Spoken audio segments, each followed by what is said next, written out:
am from Style Falcon, and here's what's going on this week in the Style Falcon sewing studio. It's the third week in January. I hope that everyone is doing well and enjoying the weather wherever you are. It snowed a little bit here today in Connecticut. The main thing that's going on is, look, I'm back at the sewing machine for a change. Always exciting. The main thing I'm working on is finalizing the instructions for a new pattern that is slated to come out in the fall of 2026. Currently it's a dress, and currently it's just called Style 2603, which is not very exciting, but I give everything a style number instead of a name at this point, because it really helps to have a number when you're talking with the pattern designer, the grader, the printer, the graphic artist. They're not interested in a cutesy name for a pattern. They just, a number just helps them with the records and helps me with my records. So that's what it's called for now. But it is a knit dress, or you can use a combination of knits and wovens with it. So that's what I've got for now. The instructions at this point are just incredibly basic. It's just so piece, this piece to that piece, so this piece to that piece, and so on. And it just goes down the list. So that's what I've got going on. I'm just doing a quick check to make certain that all this makes sense, because I need to get this pattern over to the grader so that the grader can make the sizes. The way that it works when I'm working with Christine Groom, the pattern maker, is she makes the pattern in a software called Pad Systems, and she makes it in the mid-range of the Style Falcon pattern line, and that is size F. And then the grader takes that and makes all the other sizes in the range. So 5 sizes larger and 5 sizes smaller, and that's how you end up with the 11 sizes altogether.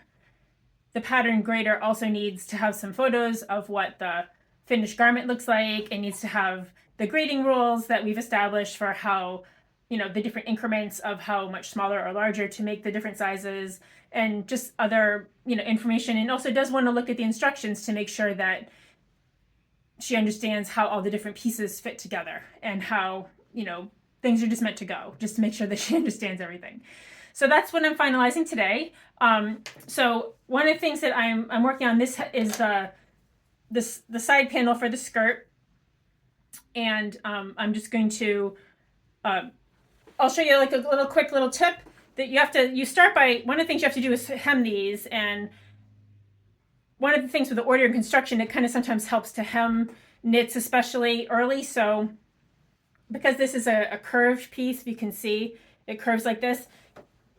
Something that's often useful is to just do a little ease line.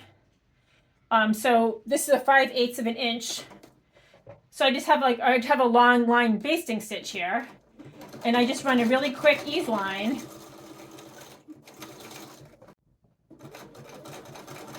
You just run it right along at 5/8 of an inch. And you can use a long basting stitch.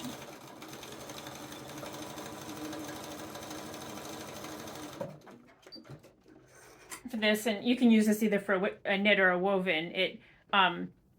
When you have the ease line, you can see it a little bit over here. I use black thread. Then when you press, you're going to press it, and then you'll top stitch it to make the hem. It just makes it really, really easy to find that line for pressing, and it just makes things go a lot more quickly, as opposed to standing at the iron with some kind of a measuring device of some kind to try to find that 5/8 of an inch and burn your fingers. I find it's just a quick little thing to do. So that's a little tip from the sewing machine for me today. So I'm going to get that off today to the grader. I wanted to share another one of the 100+ hearts with you. This came from an artist in Isabel, she's a jewelry designer, but she also is a seamstress, and she designed this really beautiful heart for her friend Lynn, who had a heart attack many years ago and survived it, and has gone on to live a beautiful and full life. And I'm going to hold it up so you can really see what it looks like. She has these beautiful beads, and then she created these other beads, and there's some embroidery, and then it's very 3D. It has this little eyelash trim, and around she did a little top stitching around, and this beautiful little bow. And she talked about how Lynn has had this really amazing life having survived this heart attack, and so she wanted to dedicate this to her, which I thought was really special. This 100 Plus Hearts project, again, is sponsored by Rhonda, who is a quilt designer in Australia, and she has been on a mission to raise awareness about heart disease in women, and has also a YouTube channel if you look up the 100 Plus Hearts Project, or she's on Instagram. Again, it's 100 Plus Hearts Project. And her name on Instagram is Annika Quilter. You can look her up. If you're interested in producing a block, please leave a comment here, and I'll connect with you and get you some information about the size of the block. She just wants something that's about 8 inches, about 20 centimeters square. And you can also do a little write-up about who you're dedicating it to. And I'll give you some info about where you can send your block. Wherever you are in the world, there's somebody who's collecting these blocks. I happen to be collecting them for people in the US. So please do that. And also a couple of other things. It's Jean January, if you haven't heard. If you're interested in making some jeans, whether it's Secret Jeans trousers or some other jeans, there's a little sew along going on for that. I'm personally working on some Secret Jeans trousers myself.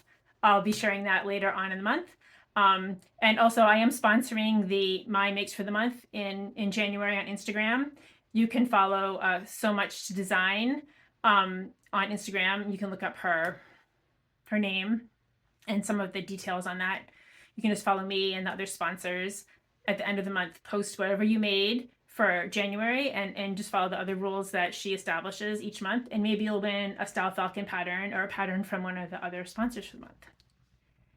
That's it for me from the Style Falcon studio this week. I'm gonna get back to the machine and finish this up and get that pattern off to the grader, and I hope to be showing you more about it soon. This is Diane from Style Falcon. Thanks for watching.